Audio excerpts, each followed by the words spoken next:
My name is Anne Kearns and I'm the Education and Public Engagement Manager for the Co-Centre for Biodiversity, Climate and Water.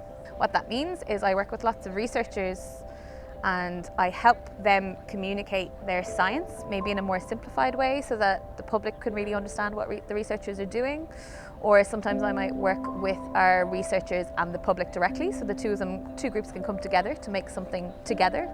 That means it can have real world application and be used every day and solve problems that we need solving. Particularly when it comes to climate, we're going to have to take a really multidiscipline, multi-sectoral approach. I studied industrial design in the National College for Art and Design.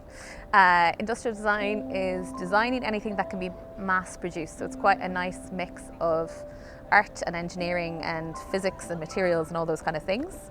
But I suppose I was really unsure of what I wanted to do when I was finishing school. So I think between my leaving cert, or when CAOs come out, between when I finished my degree, I originally had geography in UCC as my first CAO choice, and then I decided I'd take a chance on a post-leaving cert course and see what it felt like to do art every day for a year. I wasn't sure I'd have the patience or the energy or the drive to keep that going. And then I found that I really, really liked it, and I got into NCAD to do fine art. And I did a year and a bit of fine art, and then I realised, well, actually, while I love the art side of things, I'm really missing that kind of science and engineering part of my brain as well. So I moved to industrial design, which was a really good fit for both those things. And then I realised I'm not so interested in making objects, but I was really interested in how people talk about objects or feel about objects. So then I went and I worked in museums for a while. So I worked as an education outreach officer in museums, so talking to the public about the objects and the artworks and why objects were revered in certain ways, or what the history from an object might be, or some of the technical aspects behind the objects which made them interesting. And I realised I got way more interested in how other people's curiosity, not just my curiosity, but curious about other people's curiosity. And it's meant that connects really nicely now to the job I do all the time, which is trying to find themes and patterns and common questions that maybe a community group might have and a researcher on a specific topic might have, and I get really excited because I get to bring those things together. I really struggled when I was younger because I didn't know what a career that matched me was supposed to look like. So even when I did industrial design, it was 80% to 90% men in the field versus women, particularly at degree level. And I didn't know what it meant to be a female designer or what that might mean. Same for kind of artists and curators or researchers. You see men a lot of the time, and I didn't know what that would mean for me. But I also knew I wasn't interested in just one thing, and I wanted to work across multiple things.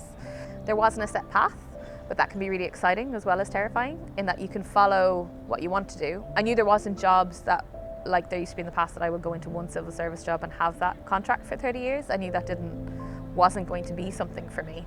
And once you took away that kind of fear, it made it really interesting of like, well, I'll do this for a year, or I'll do this for a year. And it made it be more agile, and I could move and I could learn and I could keep growing.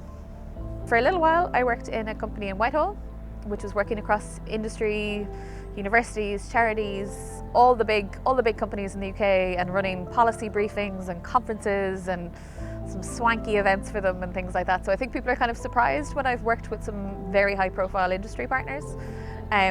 But to me, it was always the same thing. It was finding a commonality between everyone getting curious and driving towards a collective solution. So to me, it made a lot of sense. I think it surprises others.